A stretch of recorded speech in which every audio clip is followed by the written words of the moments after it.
Hello friends, welcome to Angel academy digital ક્લાસમાં આપણો દોસ્ત સમ્રાટ સામત ગઢવી ચર્ચા ચાલુ રાખીશું. સફળ થવાનું કરવાના જ, બસ જોડાયેલા રહેજો.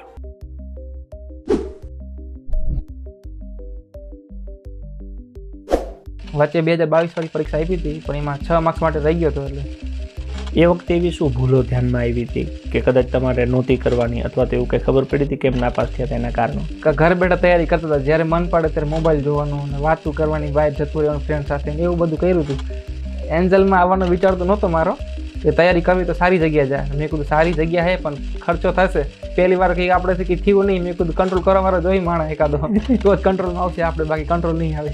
જાતે તૈયારી કરવી હોય તો તમારે મન તો મક્કમ રાખવું પડશે. જેમાં જે વિચાર્યું હોય એ કરવું જ પડશે.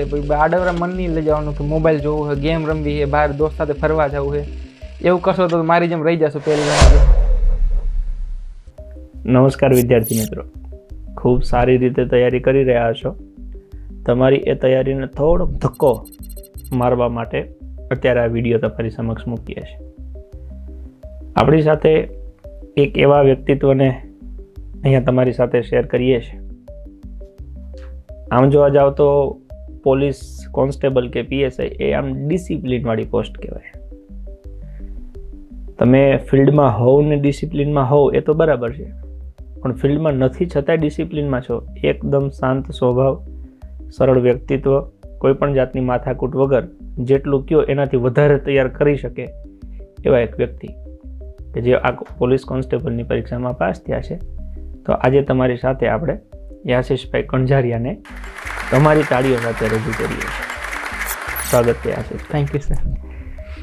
કેવું ફીલ થાય છે આમ પોલીસ બની ગયા પછી? ગલગલિયા થાય અંદરથી. હવે તો ગલગલિયા થાય છે. સપનું પૂરું થઈ ગયું. બરાબર. આમ આટલું જ સપનું જોયું હતું કે આગળ પાછળ બીજું કંઈ હતું? પોલીસ બનવાનું સપનું હતું મારે. બરાબર.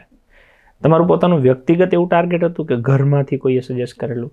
ઘરમાં સજેસ્ટ નહોતું કર્યું. આ તો હું બધા ઘરમાંથી વાત કરતા હોય કે તમે નાનપણની વાત કરતા હોય કે તું મોટો થઈને શું બનીશ, તો હું ખબર હતી નહીં પોલીસ શું હોય, તોય કહેતો પોલીસ બનીશ. તે મોટાથી આપણે ખબર પડી કે પોલીસ આમ હોય, વર્દીમાં હોય. પછી પપ્પા આર્મીમાં હતા એટલે પપ્પાની હતી વર્દી હતી. તો મેં કીધું આપણી વર્દી તો જોઈ જ છે. તો પછી મેં કહ્યું હાલો તો પોલીસ, બધા કહેતા હતા નાનપણથી પોલીસ બનવું હોય, હવે તો પોલીસ બનશે. તો એની તૈયારી ચાલુ કરી. પછી બરાબર. તો આ તૈયારી કરવાની શરૂઆત, એ હિસ્ટ્રીમાં આગળ જઈએ એની પહેલાં થોડુંક પ્રાથમિક તમારો પરિચય, પ્રાથમિક શિક્ષણ ક્યાં લીધું, કેવી રીતની? મારું યાશિષ મોતીભાઈ કણઝારિયા મારું નામ. હું હળવદ તાલુકામાંથી રહું. મેં મારું પ્રાથમિક અને માધ્યમિક હળવદ તાલુકામાંથી કર્યું છે. પછી કોલેજ અમદાવાદ કરી. અમદાવાદમાં મારું 2019માં પૂરું થયું. પછી મેં તૈયારી ચાલુ કરી હતી. તો 19થી તૈયારી શરૂ કરી, અત્યારે આ 25 આવ્યું. 25 આવી. તો વચ્ચે પરીક્ષા આપી હતી? વચ્ચે 2022 વાળી પરીક્ષા આપી હતી, પણ એમાં 6 માર્ક્સ માટે રહી ગયો હતો. એટલે એ વખતે એવી શું ભૂલો ધ્યાનમાં આવી હતી કે કદાચ તમારે નહોતી કરવાની, અથવા તો એવું કંઈ ખબર પડી હતી કેમ નાપાસ થયા હતા એના કારણો? ત્યારે એટલું બધું ધ્યાન નહોતું આપ્યું કે ઘર બેઠા તૈયારી કરતા હતા. જ્યારે મન પડે ત્યારે મોબાઈલ જોવાનું અને વાતું કરવાની, બહાર જતું રહેવાનું ફ્રેન્ડ સાથે, એવું બધું કર્યું હતું. અને બસ ધ્યાન નહોતું આપ્યું હરખું. બરાબર. પછી એનું સમાધાન સ્વરૂપે શું નક્કી કર્યું? કે હવે તૈયારી કરવી તો એક સારી જગ્યાએ કરવી છે, બાકી નથી કરવી. ઘરે બેઠા તો નહીં થાય આ વખતે. તો પછી એન્જલમાં કેમ એડમિશન લીધું? એન્જલમાં આવવાનો વિચાર તો નહોતો મારો, કેમ કે ફી મને વધુ લાગતી હતી. 1 લાખ રૂપિયા હતી. મેં પપ્પાને કીધું કે 1 લાખ રૂપિયા છે કે પપ્પા કે કંઈ વાંધો નહીં, હું ખર્ચો ઉપાડ લઈશ, કે તૈયારી કરવી તો સારી જગ્યાએ જાય. મેં કીધું સારી જગ્યા છે પણ ખર્ચો થશે. કે પપ્પા કે ખર્ચાનો કંઈ વાંધો નહીં મારે, કે તું જા કર તૈયારી. પછી તમે અહીંયા આવ્યા, કેટલો સમય તૈયારી કરી હશે? 1.5 વર્ષ કરી. 1.5 વર્ષ. હવે ફી પ્રમાણે શું લાગે છે, બરાબર હતી કે? બરાબર જ છે. ફીનો કંઈ વાંધો નથી. આ ફી તો હવે ટ્રેનિંગમાં ફસલ થઈ જશે. આમ પહેલા જ્યારે એન્જલમાં આવવાનું હતું ત્યારે કંઈ વિચાર્યું હતું, કોઈને પૂછ્યું હતું, કંઈ આમ ચેક કર્યું હતું? પૂછ્યું નથી કંઈ. યુટ્યુબમાં તમારા વિડીયો જોયા હતા. તમે બધી હોસ્ટેલની બધી સુવિધા બોલતા હોય ને, તે મારે આવું જ જોતું હતું. મેં કીધું બધું સ્ટ્રીક હોવું જોઈએ થોડુંક, એટલે અહીંયા જ આવ્યા. પછી મેં કીધું સ્ટ્રીક જ જોઈએ. પહેલી વાર કંઈક આપણેથી કંઈ થયું નહીં. મેં કીધું કંટ્રોલ કરવાવાળો જોઈ માણસ એકાદો તો જ કંટ્રોલમાં આવશે, આપણે બાકી કંટ્રોલ નહીં આવે. એટલે પહેલી વખતે એવો પ્રયત્ન હતો ઓછા ખર્ચે પાસ થઈ ગયો, પણ પછી એમાં મેળ ન પડ્યો. તો હવે ખર્ચો વસૂલ થઈ ગયો. વસૂલ છે. માની લો કે તમારા જેવો કોઈ યુવાનો હોય જે તૈયારી કરતા હોય ને એવું વિચારતા હોય કે હું જાતે તૈયારી કરીને પાસ થઈ જાઉં, એવા વ્યક્તિને તમે શું સલાહ આપશો? જાતે તૈયારી કરવી હોય તો તમારે મન તો મક્કમ રાખવું પડશે. જેમાં જે વિચાર્યું હોય એ કરવું જ પડશે. આડવરા મન નહીં લઈ જવાનું કે મોબાઈલ જોવું હોય, ગેમ રમવી છે, બહાર દોસ્ત સાથે ફરવા જવું છે. એવું કરશો તો મારી જેમ રહી જશો પહેલી વારની જેમ. તો આ જ્યારે રિઝલ્ટ આવ્યું તમારું કોન્સ્ટેબલનું ત્યારે તમે ઘરે જતા ઘરે કઈ હતા. ના ખબર પડી હતી? એટલે હું તો ખબર હતી કે યુટ્યુબમાં વિડીયો જોયો હતો કે 2 તારીખે આવશે રિઝલ્ટ. તો હું સવારનો જોતો જ તો બપોર સુધી કંઈ આવ્યું નહીં. તો હું કંટાળી મૂકી દીધું. હું ને મારી વાઈફ મોબાઈલમાં મૂવી જોતા હતા. ત્યાં ઓલા પ્રકાશભાઈ અમારા સાથે હતા ને, એમનો ફોન આવ્યો કે કોંગ્રેચ્યુલેશન્સ. મેં કીધું રિઝલ્ટ આવી ગયું? એ કે હા આવી ગયું. મેં કીધું સારું, હાલ તો ફોન મૂકું, હું જોઈ લઉં. પછી મેન મારા વાઈફ સાથે રિઝલ્ટ જોયું અને ખુશ થયા બધા. એમનો કેટલોક સહયોગ રહ્યો તમારા વાઈફનો? ફૂલ સપોર્ટ છે, કેમ કે અમે લગ્નના 10 દિવસ અમે સાથે રહ્યા હતા. પછી હું અહીંયા આવતો રહ્યો હતો રહેવા માટે. 1.5 વર્ષ અમે અલગ રહ્યા હતા. સપોર્ટ ફૂલ આપ્યો એમને વાઈફે. તે 1.5 વર્ષ સહન કરવું એ અઘરું પડ્યું છે? અઘરું પડ્યું. હા, કેમ કે 1.5 વર્ષમાં અમે ખાલી 15 થી 20 દિવસ જ ભેગા રહ્યા. બાકી હું અહીંયા જ જતો હોસ્ટેલમાં જ, ઘરે નથી ગયો. તો એમને કેવી રીતના સમજાઈ શકતા હતા કે એ સમજતા હતા કે શું કરતા હતા? નહીં, સમજે છે, બધું સમજી હતા. કોક વાર એવું થઈ જાય, ફીલ એવું આવે કે ના એકલું લાગે પણ એ કહે કે હું એકલી રહી લઈશ, પણ તમે નોકરી લઈને આવજો. વાહ. હું સહન કરું કે તમે મને ફળ આપજો ખાલી. વાહ, બહુ સરસ. પછી આમ મમ્મી પપ્પાને પહેલાં તો એ નથી કંટ્રોલ રહેવાનું નહીં રિઝલ્ટ આવ્યું એટલે. અને ડાયરેક્ટ એને એના મારો સસરાને એમને ફોન કરી દીધો કે તમારા જમાઈ પાસ થઈ ગયા, પોલીસ બની ગયા, કે હવે દંડો આવશે. એવો ફોન કર્યો. મેં કીધું ભાઈ તું તારા મમ્મી પર વાત કર. પછી મેં વાત કરી. પછી કે હું નીચે મમ્મીને કહેતો. પપ્પા તો નોકરી પર હતા એટલે જો એમને ફોનમાં કરી વાત કરી હતી. મમ્મી સૂતા હતા. હું નીચે ગયો, મમ્મીને કીધું કે પાસ થઈ ગયો. તો મમ્મીએ હક કરી, આશીર્વાદ આપ્યા. પછી મારા દાદા દાદી ત્યારે આવ્યા હતા ઘરે. ત્યારે એમને કીધું હતું, મેં કીધું અત્યારમાં રિઝલ્ટ આવ્યું, પાસ થઈ ગયો.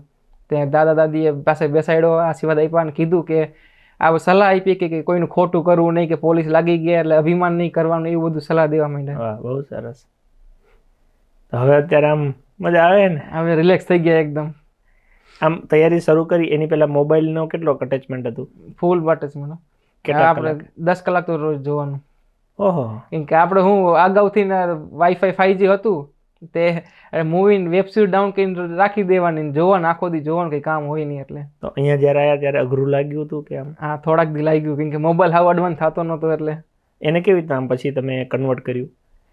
કન્વર્ટ તો 10 કલાક મોબાઈલમાં કાઢતા હતા ને હવે મોબાઈલ વગર રહેવું તો એ કન્વર્ટ તો અહીંયા થઈ જ જાય, કેમ કે 1000 રૂપિયા ફી દેવી કોઈને ગમે નહીં, દંડ ભરવો હોય તો. ટૂંકમાં દંડ અસર કરે છે. દંડ અસર કરે. હા, મેં 1000 ભર્યા પછી કોઈ દી ન હેડો. આમ તમારા ફાધરે પછી કઈ ચર્ચા કરી હતી? તું ફીનું કહેતો તો જો આ ફીનું કે ખર્ચાનું કે તું ચિંતા ના કરતો, રિઝલ્ટ આવ્યા પછી એવી કઈ ચર્ચા થઈ? ના, કઈ જ નથી. હવે કઈ ઉપાધિ જ નથી? ના, કઈ ઉપાધિ નથી. બરાબર. તો વિદ્યાર્થી મિત્રો, જો 2 વસ્તુ છે, મોબાઈલ અને જાતે સેલ્ફ પ્રિપરેશન કરો. તમારી પાસે એવી તાકાત હોય, તમે પોતાની જાત ઉપર કંટ્રોલ રાખી શકતા હો તો સારામાં સારું છે. પણ ન થતું હોય તો અમે પ્રયત્ન એ કરીએ છીએ કે તમને બધાને એક સેમ માહોલ આપીએ કે જેમાં બધાને ખબર છે કે મોબાઈલ અડવાનો નથી. કમસે કમ 12 કલાક 14 કલાક ભણવામાં જ ધ્યાન દેવાનું છે. યશભાઈ, તમે કેટલી કલાક મેક્સિમમ ખેંચતા હતા? અહીંયા તો આપણો રૂલ છે 12 કલાક વાંચવી અને એના ઉપર 1-2 કલાક વધારે ખેંચી લેતા એટલે 14 કલાક થઈ જતું. પછી જીવનમાં ક્યારે 5 કિલોમીટર દોડેલા? હા, હું તો પહેલેથી મારે જીમનું ચાલુ હતું એટલે હું દોડતો, મારે રેડિંગ. તો દોડવામાં ક્યારે તકલીફ નહોતી પડી? ના, કઈ નહીં તકલીફ પડી દોડવામાં. કેટલામાં પૂરું કરી દેતા હતા? મારે 21-22 થઈ જતું હતું. ઓકે. તો જે મિત્રોને કદાચ આમ દોડવામાં બીક લાગતી હોય, ન થતું હોય, એમને શું ગાઈડન્સ આપશો? એમને બસ મન મક્કમ રાખવું પડે કે દોડતું રહેવું પડે. થાક તો બધાને લાગે, મને લાગે, પણ તોય ખેંચો એટલે તમારે 21માં તો આરામથી થઈ જાય. મન મક્કમ રાખીને દોડો થઈ જાય. થઈ જાય. બસ, તો આ સિમ્પલ એક નાનકડી ટ્રીક છે. મન મક્કમ રાખીને દોડો થઈ જશે અને દોડી જશો, લેખિત પાસ થઈ જશો. તો બાકી ખાખી તો તમારી રાહ જોવે જ છે. હવે તમારા હાથમાં છે કે તમે અમારી વાતમાંથી શું પ્રેરણા લો છો અને કઈ રીતના આયોજન કરીને, તૈયારી કરીને, જેમ ભાઈએ એમના માતા પિતા પરિવારનું ગૌરવ વધાર્યું છે એમ તમે તમારા માતા પિતા પરિવારનું ગૌરવ કઈ રીતે વધારો છો? વધારશો ને? તો પછી તમે અહીંયા બેઠા હશો ને હું અહીંયા બેઠો હશ ને આપણે પાછી ચર્ચા કરશું. કેમ કે આપણો ટાર્ગેટ છે કે જે વ્યક્તિ મહેનત કરે એને પરિણામ મળે, પછી એ કોકના માટે પ્રેરણારૂપ થવા જોઈએ. આજે યાશિષભાઈ તમારા માટે પ્રેરણારૂપ છે, કાલે તમારે કોકના માટે પ્રેરણારૂપ થવાનું છે. રેડી? તો ફરી કોઈ નવા વ્યક્તિત્વ સાથે મળીશું. ત્યાં સુધી રજા લઈએ, મળીએ પાછા. ચર્ચા ચાલુ રાખીશું. સફળ થવાનું કરવાના જ છે. બસ જોડાયેલા રહેજો. મજા આવે તો તમારા મિત્રો સાથે શેર કરજો. રેડી? મળીએ. ચલો આગળ.